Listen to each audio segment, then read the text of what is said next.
Samtastic, back with nothing. There's a first time for everything, and this is the first time that I've ever had a mechanical keyboard. So my new toy has arrived. It is the Razer BlackWidow Ultimate. They specify on the website that it's the 2003 version. I don't know why. This plastic, I think it's really good that they put this on there. It's open at both ends, but I very nearly spilled my coffee all over it. I was so excited. But this is it. You get clicky and tactile Cherry MX Blue mechanical switches. So we've got the whole thing right here in this box, and I'm gonna take it apart. So let me just grab my local dangerous tool and carefully. I do this. I'm really meticulous for no particular reason. Oh wait, they have like a little I don't know if you can see that like little eject button kind of looking thing on there. So I'm just gonna carefully pry that up. Easy enough.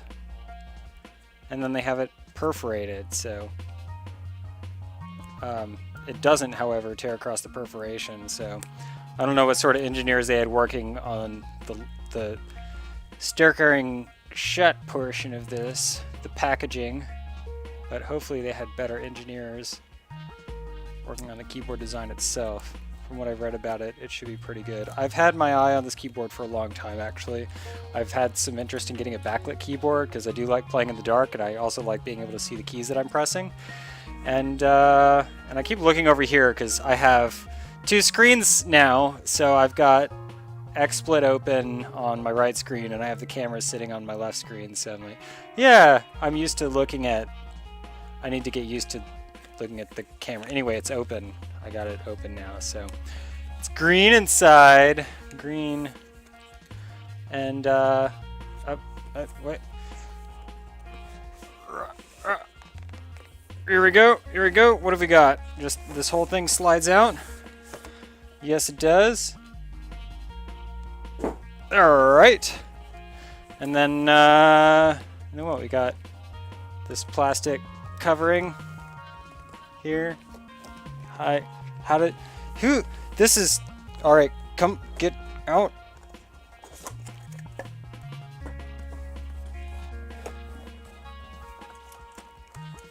Fantastic.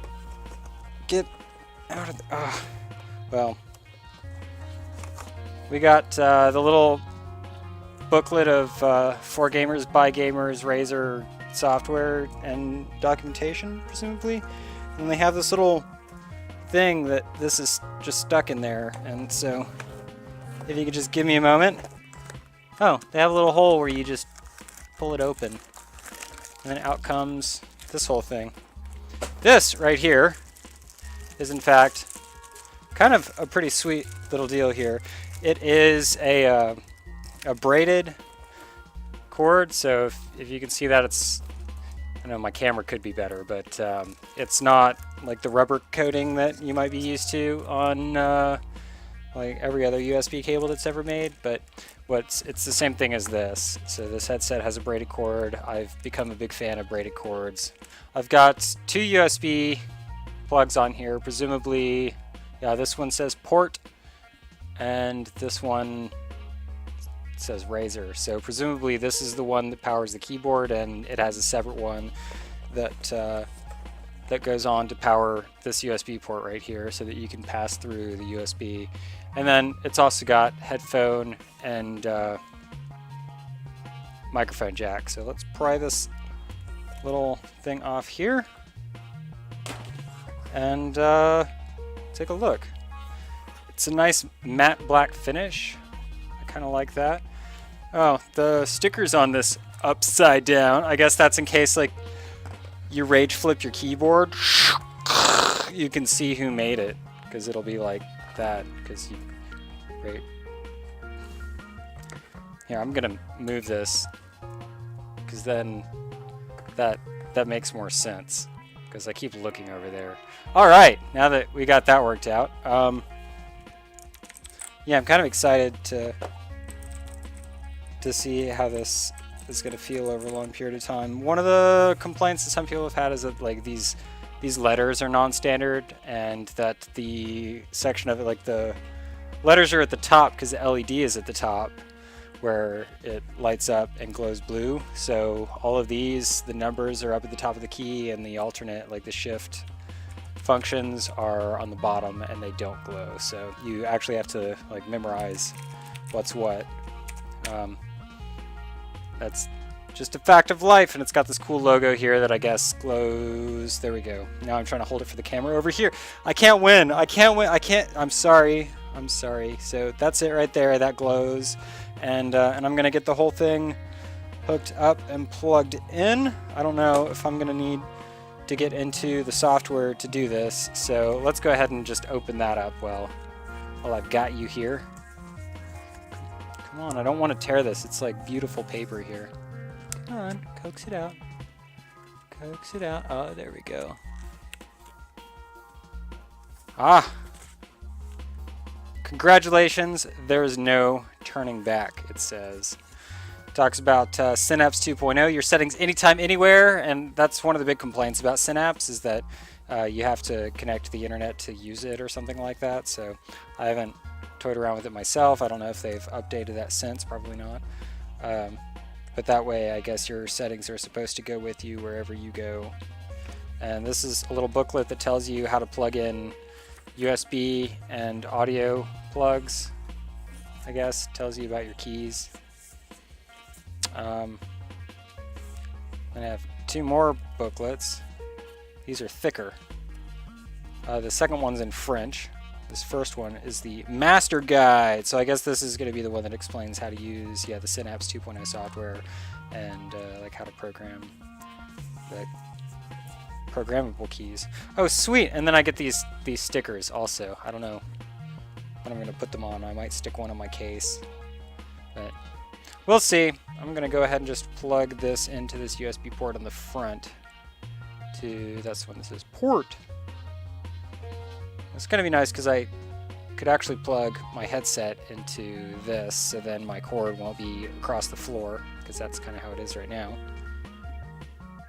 Oh, and it lit up with this little number 1 right there.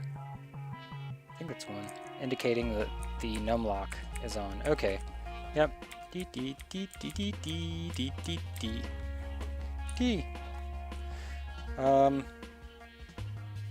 Functions. There we go. Okay, so this is the moment we were all waiting for. Pew! It's not as dark as it could be. Maybe we'll get this going on later, but it's got those backlit keys. It glows! Oh man, it looks so good. This camera does not do it justice. Okay, that's pretty cool. This thing gets like super bright. I could use this as a nightlight. Crazy. And then they have this little like G thing that pops up there, the G target. I don't know. I'm not sure what this stuff is. And then this one's for, I guess, programming the function keys, because it's got the little M thing on it that's on these. The M1 through 4. That's probably too bright for the camera, isn't it? It really seems to be. God, it's so bright. Now we're gonna fire up this Synapse software and see how that goes. I mean, why not do the whole thing right here? Does it? Wait, is there? There's not a disk, is there? What do I do for this? Please visit razorzone.com/synapse2. So I'm gonna do that, and I'll do that in another video where I show the screen and all that crud. So anyway, this is the unboxing. I'm really excited to get my game on. It's a nice heavy keyboard, and so it's not supposed to scoot around everywhere. I'm gonna have to get used to the function key being on the right side, because laptop keyboards, they generally put it over there. But I'm gonna, you know what? I want to just start using it. I'm gonna do the Synapse software little bit later, I think, some other time perhaps. And so that's going to be it for now. But I'll go ahead and link to the next one when I make it. And so go ahead and click like, subscribe, and you'll see me in Tyria.